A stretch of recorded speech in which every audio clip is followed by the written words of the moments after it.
अभी आपको खबर दें, लाहौर हाईकोर्ट की कॉपी ब्रांच में मुकामी वकील की तोड़फोड़। मुकामी वकील ने कागजात ताखीर से मिलने पर कॉपी ब्रांच के शीशे तोड़ दिए।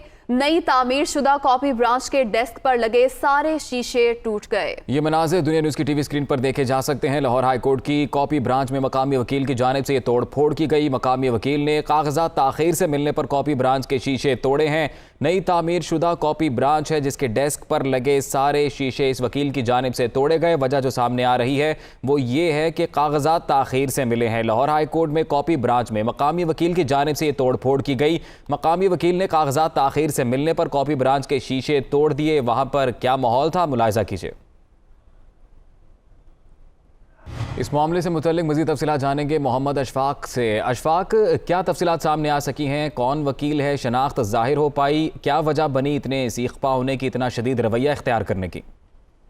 सर सबसे अहम बात तो ये है कि कल chief justice Lahore high court justice Mohammad Amir Bhatti ने एक तकरीब से खिताब करते हुए, और वकला की ही तकरीब थी, और ये नसीहत की थी कि वकला डंडे और सोटे छोड़कर कलम की तरफ वापिस आएं और अपने रवैये में शाइस्तगी लाएं, अपने जो अल्फाज हैं उसमें शाइस्तगी लाएं, ताकि इस तरह के वाकयात दोबारा रोनमा ना हो सकें।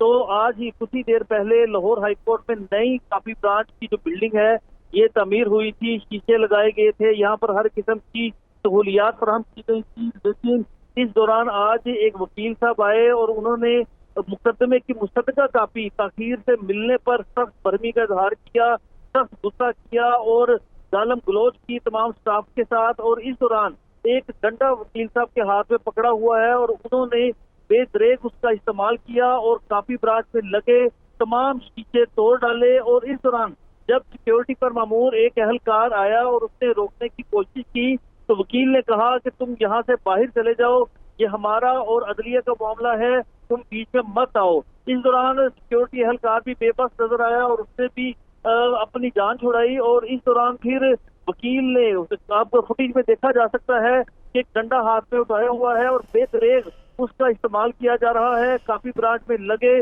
तमाम शीशे तोड़ डाले और अब जो पूरा जो मुकदमे जो कार्रवाई है आज के मामूल के मुताबिक वो कार्रवाई रुक चुकी है। काफी ब्रांच को लाहौर हाईकोर्ट की जानिब से ताला लगा दिया गया है।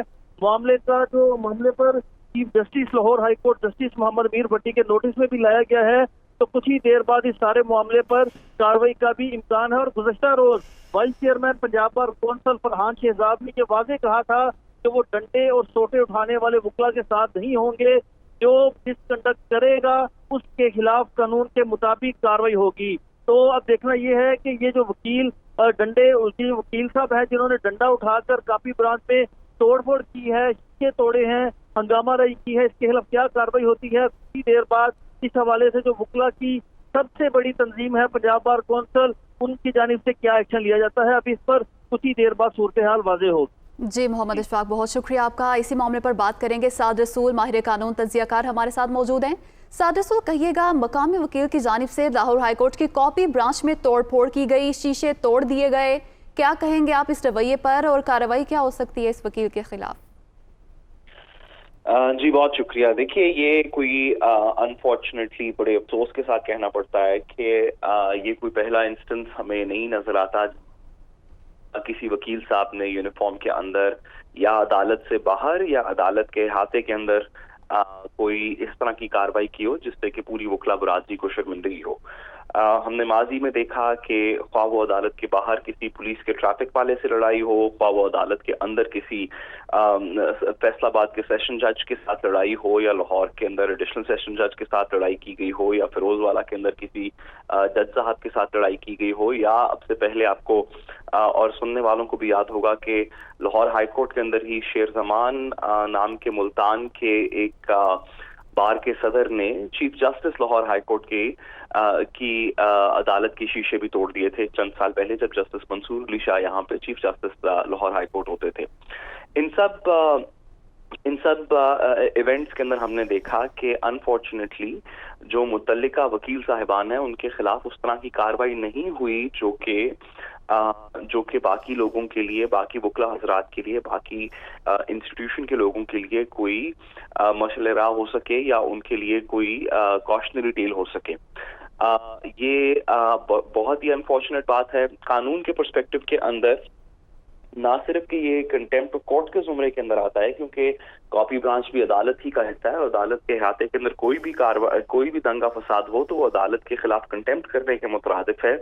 ना सिर्फ कि ये कंटेम्प्ट ऑफ कोर्ट के अंदर आता है, बल्कि लीगल प्रैक्टिशनर्स एक्ट 1973 का लीगल प्रैक्टिशनर्स एक्ट वो कानून है जिसके नीचे हर वकील को लाइसेंस दिया जाता है, जिसके नीचे किसी भी वकील का प्रोफेशनल कॉन्डक्ट गवर्न होता है।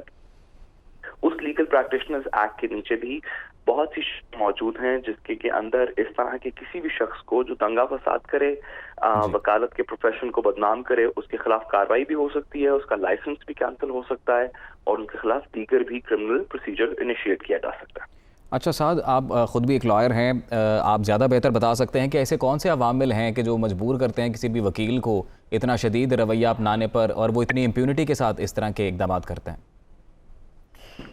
देखिए, किसी भी शख्स को किसी भी प्रोफेशन के अंदर, और ये अनफॉर्चुनेटली वकला हजरात ने ये पता किया पिछले कुछ अर्से के अंदर, और हम वकीलों को सबसे पहले इसको कंडेम करना चाहिए, लेकिन कोई भी शख्स किसी भी प्रोफेशन के अंदर मिसकॉन्डक्ट कर सकता है।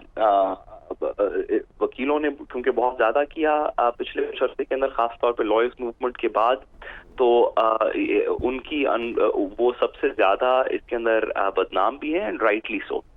लेकिन ये किसी एक प्रोफेशन से मेरा ख्याल है कि इसका ताल्लुक नहीं है। इस तरह के लोग बहुत से प्रोफेशन के अंदर, बहुत से अनासर के अंदर पाए जाते हैं। सवाल इफेक्टिवली जो आपने दूसरा किया इम्प्यूनिटी का, कि क्यों इनके खिलाफ कार्रवाई नहीं की जाती या क्यों इस तरह की कार्रवाई नहीं की जाती कि जब भी कोई एक शख्स इस तरह की हरकत करे तो उसको मिसाल बनाया जाए, ताकि आइंदा आने वाले यंग वकला, दीगर वकला जो हैं वो इस तरह के काम ना कर सकें। जब कोई शख्स ऐसी हरकत करे तो उसे मिसाल बनाया जाए। बहुत शुक्रिया आपका। साद रसूल मोहम्मद अशफाक हमारे साथ मौजूद थे।